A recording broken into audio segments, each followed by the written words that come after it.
এটা ছিল গুলাবশার কথা, যে ছিল খুব সুন্দরী একটি মেয়ে। সে সবসময় পরিষ্কার কাপড় এবং দামি আতর ব্যবহার করত, আর গ্রাম থেকে দূরে একটি পাহাড় ছিল যেখানে প্রায় গুলাবশা যেত। সেখানে তার ভালো লাগত। তার আম্মি সবসময় বুঝাতেন, এই আতর সবসময় ব্যবহার করো না। কিন্তু গুলাবশা সবসময় সুন্দরী দেখাতে চাইত। একদিন সে সেই পাহাড়ে বসেছিল, তখন একটি রূহ তাকে দেখছিল। সে ছিল একটি জিন। গুলাবশার পবিত্র সুগন্ধিতে সে আশিক হয়ে গেল। সে আগে কখনো কোনো মেয়েকে দেখেনি। তারপর সেই জিন গুলাবশার সাথে যা করল তা ছিল বিস্ময়কর।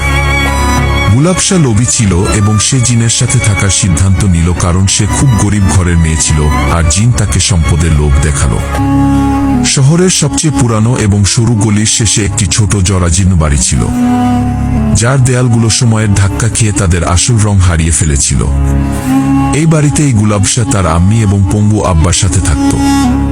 গুলাবশা যেমন নাম তেমন তার সৌন্দর্য। তার চোখ দুটি ছিল গভীর হ্রদের মতো। তার ত্বক ছিল যেন চাঁদের আলোয় স্নান করা। আর তার ঠোঁটে সবসময় হালকা একটি হাসি থাকত, যা দেখলেই কারো হৃদয় মোহিত হয়ে যেত। কিন্তু তার সৌন্দর্য যতটা অতুলনীয় ছিল, ততটাই গভীর ছিল তার নিজের জগতের আকাঙ্ক্ষা। গুলাবশার আতরের প্রতি ছিল গভীর প্রেম, একটি প্রেম যা পৌঁছে গিয়েছিল আসক্তির পর্যায়ে। তার আম্মি সাকিনা অন্যদের বাড়িতে ঝাড়ু পোছা করে যা কিছু রোজগার করতেন, তাতে ঘরের চুলা কোনো রকমে জ্বলত। তার আব্বা রহমত আলী এক দুর্ঘটনায় নিজের দুই পা হারিয়েছিলেন এবং এখন একটি পুরনো খাঁটি তার পৃথিবী হয়ে উঠেছিল। কিন্তু গুলাবশার এসব অসুবিধার সাথে কোনো সম্পর্ক ছিল না। তার চাইতো কেবল নতুন নতুন আতর, বিশেষ করে সেই আতর যা গুলাব-এ-সিরাজ নামে বিখ্যাত ছিল। তার সুগন্ধি এমন ছিল যে বাতাসও এক মুহূর্তের জন্য থমকে যেত। আম্মি, আমার আতর শেষ হয়ে গেছে। সে প্রায় মায়ের কাছ থেকে ফিরে আসার পর বলতো। তখন সাকিনা ঘামে ভেজা ক্লান্ত অবস্থায় থাকতেন। বেটি, গত সপ্তাহেই তো এনেছিলাম। ঘরে আটা শেষ হয়ে গেছে। আব্বার ওষুধ আনতে হবে। তুইও তো কিছু বুঝ। সাকিনা অসহায়ভাবে বলতেন, আমাকে কিছু যায় আসে না। আমার বান্ধবীরা কত সাজগোজ করে থাকে, আর আমি গুলাবশা মুখ ভার করে বসে থাকি। তার জেদের সামনে সাকিনা প্রতিবার হার মেনে যেতেন এবং নিজের কোনো চাহিদা দমন করে মেয়ের জন্য আতরের শিশি কিনে আনতেন। গুলাবশার বেশিরভাগ সময় কেটে যেত তার বান্ধবী সাবিহা আর নিদার সাথে ঘুরে বেরিয়ে। তারা তিনজন শহরের বাজারে ঘুরত, হাসত, খিলখিল করত এবং আসা যাওয়াকারীদের উপর তাদের সৌন্দর্যের জাদু ছড়িয়ে দিত। শহরের বাইরে একটি জনমানবশূন্য পাহাড়ি জায়গা ছিল, যাকে লোকজন জিনওয়ালা পাহাড়ি বলত। বৃদ্ধরা বলতো সেখানে শতাব্দী ধরে একটি শক্তিশালী জিন বন্দী আছে এবং সন্ধ্যা নামার পর ওদিকে কেউ যায় না। কিন্তু গুলাবশার কাছে এসব শুধু মজা মনে হতো। সে প্রায়ই তার বান্ধবীদের ওদিকে যেতে উস্কাত। তোমরা কাপুরুষ, কেমন জিন, সব মনগড়া কথা। সে হেসে বলতো।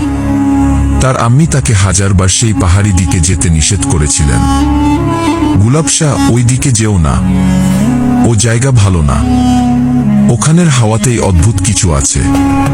কিন্তু গুলাবশা কাদের কথা শুনত? তার মায়ের কথা তার কাছে পুরনো আর সেকেলে মনে হতো। একদিন দুপুরে যখন সূর্য আগুন উগরে দিচ্ছিল, গুলাবশা তার বান্ধবীদের সাথে বাজি ধরল যে সে পাহাড়ির সবচেয়ে উঁচু পাথর ছুঁয়ে আসবে। যেও না গুলাবশা, আম্মি জেনে ফেললে খুব রাগ করবেন। সাবিহা তাকে আটকানোর চেষ্টা করল। কিছু হবে না বলে গুলাবশা তার কবজিতে আরো কয়েক ফোঁটা গুলাব-সিরাজের আতর ছিটিয়ে পাহাড়ের দিকে রওনা দিল। বাতাস ছিল প্রবল এবং তার আতরের গন্ধ চারদিকে ছড়িয়ে পড়ছিল। যেমনই সে পাহাড়ির কাছাকাছি এলো, বাতাসে এক অদ্ভুত নীরবতা ছড়িয়ে পড়ল। পাখিদের ডাক থেমে গেল এবং বাতাসে এক ঠান্ডা অনুভূতি ভেসে এলো। সে বাজি জেতার জন্য সবচেয়ে উঁচু পাথরটি ছুঁল এবং হাসতে হাসতে ফিরে আসতে লাগল। তার জানা ছিল না যে তার আতরের মোহময়ী সুগন্ধি বাতাসের সাথে মিশে সেই পাহাড়ের শতবর্ষী ফাটলে প্রবেশ করেছে, যেখানে কিছু জেগে উঠছিল, এমন কিছু যা হাজার বছর ধরে এমন একটি সুগন্ধির অপেক্ষায় ছিল।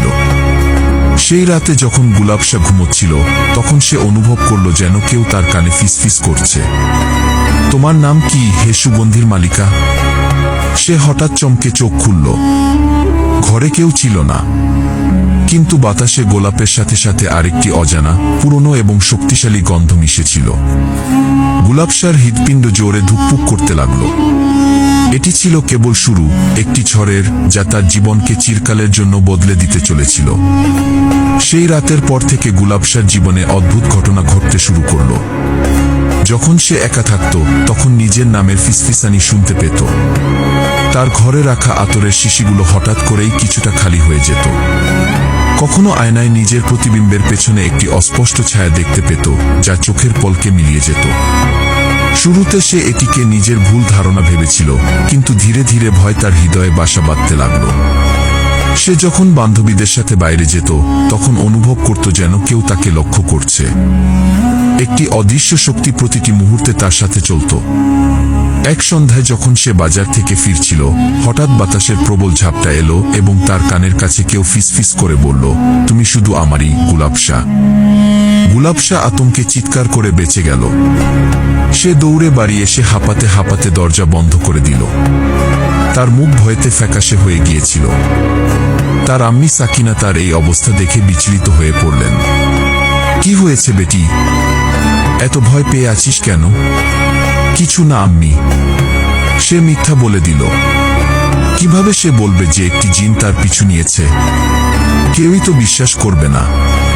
পরের রাত, যখন পুরো ঘর গভীর ঘুমে আচ্ছন্ন ছিল, গুলাবশার ঘরে চন্দন আর বালির মিশ্রিত গন্ধ দ্রুত ছড়িয়ে পড়ল।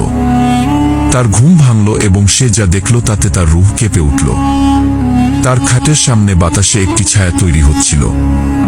ধীরে ধীরে সেই ছায়া মানুষের রূপ নিল।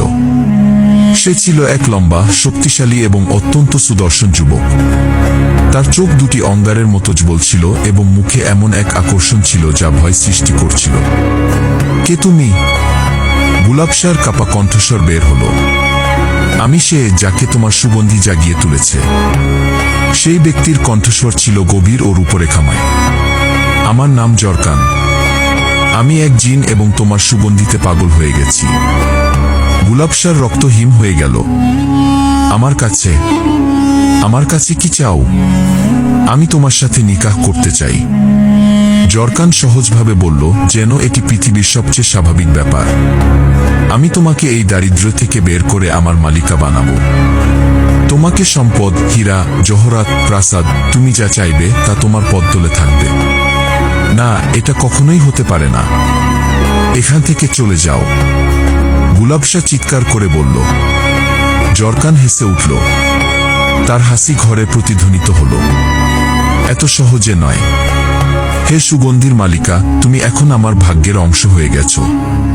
এই বলে সে ধোঁয়ায় পরিণত হয়ে জানালা দিয়ে বের হয়ে গেল। এখন জরকান তাকে সর্বত্র দেখা দিতে লাগল। কখনো তার ছায়ায়, কখনো আয়নায়, আবার কখনো রাস্তায় হঠাৎ সামনে এসে দাঁড়াত। গুলাবশার খাওয়া, দাওয়া, হাসা, বলা সব বন্ধ হয়ে গেল। তার সুন্দর মুখ ম্লান হয়ে এলো। তার বান্ধবীরাও এই পরিবর্তন টের পেল। কি হয়েছে গুলাবশা? তুই সবসময় এত বিমর্ষ কেন থাকিস? একদিন নিদা জিজ্ঞেস করল। গুলাবশা আর সহ্য করতে পারল না।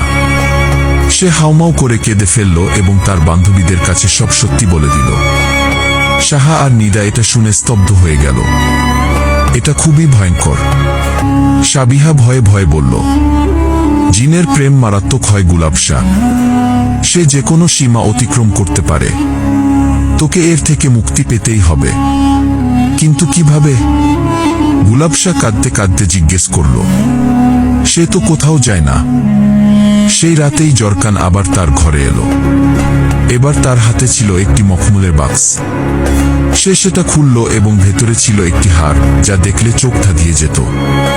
তাতে বসানো হীরা তারার মতো ঝলমল করছিল। এটা তোমার জন্য। জরকান বলল, এটা তো কেবল একটি ছোট উপহার। ভাবো, যখন তুমি আমার মালিকা হবে, তখন তোমার কাছে কি কিছু থাকবে না।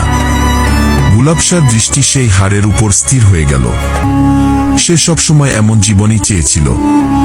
এক মুহূর্তের জন্য সে জিনের ভয় ভুলে গেল। তার মনে লোভের একটি ক্ষুদ্র আগুন জ্বলে উঠল। দারিদ্র্য আর কষ্টে বেঁচে থাকতে থাকতে সে ক্লান্ত হয়ে পড়েছিল। একই তার জীবন পাল্টে দেওয়ার একটি সুযোগ ছিল। জরকান তার চোখে তাকিয়ে হাসল। সে জানত মানুষের সবচেয়ে বড় দুর্বলতা কি। ভাবো গুলাব শাহ, সে বলল, একদিকে এই জরাজীর্ণ বাড়ি আর তোমার মায়ের অসহায়তা, অন্যদিকে আমার রাজত্ব আর অপরিসীম সম্পদ। সিদ্ধান্ত তোমার। গুলাব শাহ এক অদ্ভুত টানাপোড়েনে পড়ে গেল। ভয় আর লোভের মধ্যে যুদ্ধ শুরু হয়ে গিয়েছিল। সে এক অদ্ভুত সিদ্ধান্ত নিল। ভাবল, কেন না এই জিনের সম্পদের সুযোগ নেওয়া যায়, তারপর কোনো উপায় খুঁজে বের করে তার থেকে মুক্ত হওয়া যাবে। আমার একটু সময় চাই ভাবার জন্য। গুলাব শাহ সাহস করে বলল। জরকানের চোখে তখন জয়ের ঝলক ফুটে উঠল। যত সময় লাগে নাও, কিন্তু মনে রেখো, আমার উত্তর শুধু হ্যাঁ। সেই রাতে গুলাব শাহ সেই হীরের হারটির দিকে তাকিয়ে রইল। তার ঝলকে সে যেন নিজের দারিদ্র্যের অন্ধকারকে মিলিয়ে যেতে দেখছিল। কিন্তু সে বুঝতে পারছিল না যে এই ঝলকের আড়ালে লুকিয়ে আছে এক মহাবিপদ। এমন এক রহস্য যা তার নিজের আম্মির স্মৃতিতে সমাহিত ছিল।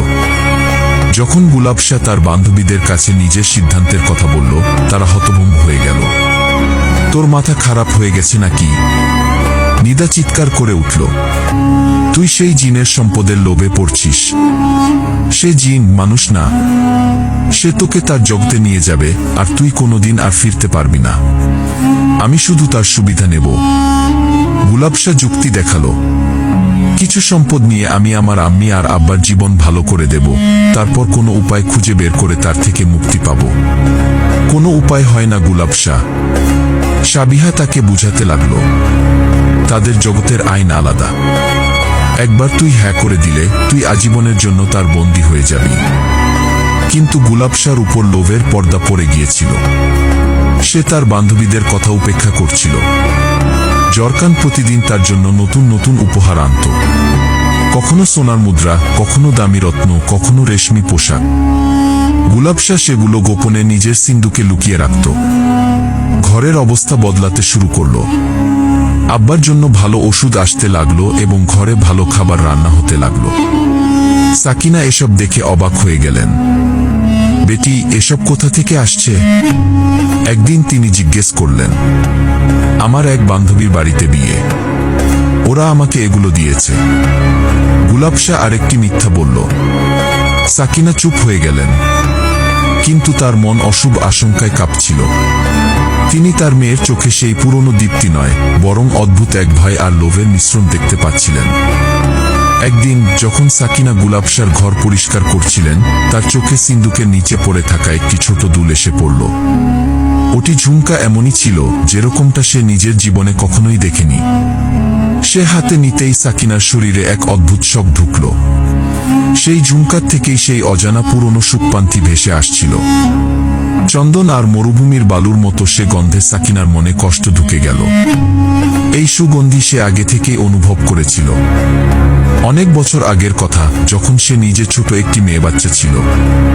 তার মা, অর্থাৎ গুলাব শাহর দিদি, তাকে প্রায় সেই জিনবল্লার পাহাড়ের দিকেই তাকাতেও নিষেধ করত। তিনি বলতেন, ওখানে জরকান বন্দী আছে, এমন একটি জিন যেটাকে আমাদের গোত্রের এক নারী তার বুদ্ধিমত্তায় বন্দী করে রেখেছিল। সে কেবল একটা জিনিসে পাগল হয়ে ওঠে, গুলাব-এ-সিরাজের সুগন্ধিতে। সাকিনার নানি তাকে বলতেন যে গুলাব-এ-সিরাজ শুধু একটা আতর নয়, এটা তাদের গোত্রের একটি রহস্য। এটা তৈরি করার কৌশল শুধুমাত্র তাদের গোত্রের নারীদেরই জানা ছিল।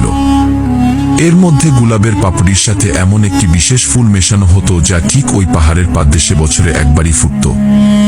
সেই ফুলটি তাদেরকে নিজের দিকে টানত এবং যদি ঠিকভাবে ব্যবহার করা হয় তবে তা তাদের দুর্বলও করে দিতে পারত। সাকিনার মামি তাকে সেই পদ্ধতি শেখানোর চেষ্টা করেছিলেন, কিন্তু সাকিনা কখনোই এসব কথায় আগ্রহ দেখাননি। তিনি এটাকে তার মায়ের ভানা ধারণা ভেবেছিলেন। কিন্তু আজ ওই ঝুমকাটি থেকে বের হওয়া গন্ধ আর গুলাব শাহর বদলে যাওয়া আচরণ দেখে সবকিছু হদিশ পেতে শুরু করল। তার মায়ের সতর্কবার্তা তার কানে বাজতে লাগল। তিনি দৌড়ে গুলাব শাহর কাছে গেলেন, যে তার বান্ধবীদের সাথে যাওয়ার প্রস্তুতি নিচ্ছিল। গুলাব শাহ, সত্য বল, এটা কোথা থেকে এসেছে? তুমি কি ওই পাহাড়ে গেছিলে? গুলাব শাহ তার মায়ের চোখে চোখ রেখে ভয়ে কেঁপে উঠল। আজ তাদের চোখে রাগ ছিল না, বরং গভীর ভীতি। সে আর মিথ্যা বলতেই পারল না এবং কাঁদতে কাঁদতে সবকিছু জানালো। সাকিনার পাতলায় জমি সরে গেছে। আল্লাহ, যা ভয়ের ছিল তাই হয়ে গেল। সেই বিপজ্জনক যে জিন জরকান, সে মুক্ত হয়ে গেছে। গুলাব শাহ হতবাক হয়ে জিজ্ঞেস করল, তুমি কিভাবে জানলে? তখন সাকিনা তাকে সেই রহস্য বললেন যা বহুদিন ধরে তাদের গোত্রের মাটির নিচে লুকানো ছিল। তিনি জানালেন কিভাবে তার পারদাদি বুদ্ধিমত্তায় জরকানকে সেই পাহাড়েই বন্দী করেছিলেন। জরকানকে বন্দী করার জন্য তারা ওই বিশেষ ফুলটির ব্যবহার করেছিলেন। ফুলটি বিশেষভাবে পোড়ানো হতো এবং তার ধোঁয়ার মাধ্যমে জরকানকে দুর্বল করে ফেলা হতো। তোর নানি আমাকে সবসময় বলতেন যে গুলাব-এ সিরাজ ব্যবহার করতে হলে খুব ভেবে কর। এর সুগন্ধ যত লোভনীয় ততটাই বিপজ্জনক। এটি নিদ্রিত ঝড় জাগাতে পারে। আর তুই করেছিস সেটাই বেটি। তুই তাকে জাগিয়ে দিলি। গুলাব শাহ নিজের ভুল বুঝতে পারল। তার লোভ তার ওপর ভারী পড়েছে আর ভয় বিধ্বস্ত করছে। সে শুধুই ধনসম্পদ চেয়েছিল, কিন্তু নিজেকে সে এক বিশাল বিপদের মুখে ফেলেছিল। এখন কি করব আম্মি? সে কাঁদি কাঁদি করে বলল। এখন তাকে আবার পাঠাতে হবে। সাকিনা চোখে অশ্রু ধরে বললেন, কিন্তু কণ্ঠে এখন এক অটল দৃঢ়তা ছিল। আমাকে আমার মায়ের শেখানো কথা মনে করতে হবে। ওই বিশেষ ফুলটা এই মৌসুমেই ফোটে। আমাদের তাকে খুঁজে বের করতে হবে এবং জরকান তোরকে চিরতর জন্য নিজের জগতে নিয়ে যাওয়ার আগে আমাদের তাকে রক্ষা দরকার। ঠিক সেই মুহূর্তে ঘরের তাপমাত্রা হঠাৎ নিচে নামল এবং বাতাসে জরকানের কণ্ঠ প্রতিধ্বনি করল। এখন অনেক দেরি হয়ে গেছে সাকিনা। গুলাব শাহ আমার উপহার গ্রহণ করে ফেলেছে। কাল রাত্রে চন্দ্রপূর্ণ হবে এবং আমি তাকে আমার জগতে নিয়ে যাব। কেউ তাকে রোধ করতে পারবে না। গুলাব শাহ এবং সাকিনা ভয়ে একে অপরের দিকে তাকাল। তাদের কাছে কেবল একটি রাত ছিল। এক রাত যেটাতে তাদের সেই শতাব্দী পুরানো রহস্য ব্যবহার করে একটি শক্তিশালী জিনের মোকাবেলা করতে হবে। জরকানের হুমকির পর ঘরে এক ভীতিকর নীরবতা নেমে এলো। রহমত আলী, যে এখনো খামোশি দিয়ে সব শুনছিল, তার চোখেও অসহায়তার অশ্রু এসেছিল। তিনি তার মেয়েকে বাঁচাতে চান, কিন্তু দেহগতভাবে অক্ষম। সাকিনা তার মেয়ের হাত ধরলেন এবং বললেন, ভয় করিস না গুলাব শাহ। আল্লাহ যদি বিপদ দান করে থাকেন তবে বের হওয়ার রাস্তা দেবেন। আমাদের সাহসের সঙ্গে কাজ করতে হবে। সাকিনা খণ্ডে তার মায়ের রক্ষা করে রাখা একটি পুরনো সিন্দুক মনে করলেন। তিনি দৌড়ে স্টোর রুমে গেলেন এবং ধুলোয় ঢাকা সেই সিন্দুকটি বের করে আনলেন। কাঁপতে থাকা হাতে যখন তিনি এটাকে খুললেন, তখন ভিতরে কিছু পুরনো হাতে লেখার বই আর জ্বরপূর্ণী ঔষধের পটলি দেখা গেল। একটি বইয়ের পাতার মাঝখানে একটি শুকনো ফুলের চিত্র রাখা ছিল। এই সেই ফুল। সাকিনার চোখে একটি আশা জাগল। এর নাম ছিল নূর শহর, অর্থাৎ ভোরের আলো। তার মা বলতেন যে এটি কেবল চাঁদের শেষ রাত এবং ভোরের প্রথম কিরণের মধ্যকার সময়ই ফুটে। বইটিতে এটাকে জ্বালানোর পদ্ধতিও লেখা ছিল। মাটির একটি বিশেষ পাত্রে চন্দনের লব্ধি ও লোবেন মিশিয়ে সেটি জ্বালাতে হয়। এর ধোঁয়াতে এমন একটি শক্তি ছিল যা জিনের ক্ষমতাগুলো টানবে এবং তাকে দুর্বল করে দেবে। কিন্তু একটি শর্ত ছিল, এটি সেই একই স্থানে করতে হবে যেখানে জিন সবচেয়ে শক্তিশালী, অর্থাৎ জিনওয়ালা পাহাড়ে। এটি যেন আত্মহত্যার সমান। গুলাব শাহ ভয় পেয়ে বলল, আমাকে সেখানে তার দৃষ্টি এড়িয়ে বলে ডাকা লাগবে। সাকিনা বুঝিয়ে বললেন, আমাদের তাকে ধোঁকাবাজি করে সেখানে আনতে হবে। তুই এমন আচরণ করিস যেন তুই তার সাথে যেতে রাজি। যখন সে তার জয়ের নেশায় মাতোয়ারা হবে এবং সম্পূর্ণ অবহেলা করবে, তখনই আমরা আমাদের কাজ করব। গুলাব শাহর রুহ কাঁপল। এটি ছিল একটি ভয়ানক বিপদ। যদি তাদের কৌশল উল্টে যায়, তবে জরকান তাকে এক মুহূর্তেই নিঃশেষ করতে পারে। কিন্তু এখন আর অন্য কোনো উপায় ছিল না। তার মায়ের বিশ্বাস আর পঙ্গু পিতার অসহায়তা দেখে গুলাব শাহ সাহস পেল। এই লড়াইটি শুধু তার নয়, পুরো পরিবারের জন্য। রাত্রি গভীর হল। সাকিনা ও গুলাব শাহ প্রস্তুতি নিতে লাগলেন। সাকিনা তার মায়ের শেখানো জড়ি কুড়ি গুঁড়ো করা শুরু করলেন এবং গুলাব শাহ মাটির পাত্র তৈরি করছিল। আধারাতের কাছাকাছি জরকান আবার গুলাব শাহর ঘরে প্রজ্বলিত হল। আজ সে আগের চেয়ে আরো ছকছকে পরিচ্ছন্ন লাগছিল। প্রস্তুত হয়ে কি আমার মল্লিকা? সে হেসে বলল। গুলাব শাহ গভীর শ্বাস নিল এবং তার জীবনের সবচেয়ে কঠিন অভিনয় শুরু করল। সে চোখ নিচু করে লজ্জা মাখা কণ্ঠে বলল, হ্যাঁ, আমি প্রস্তুত। তবে আমার একটি শেষ ইচ্ছা আছে। হুকুম করো।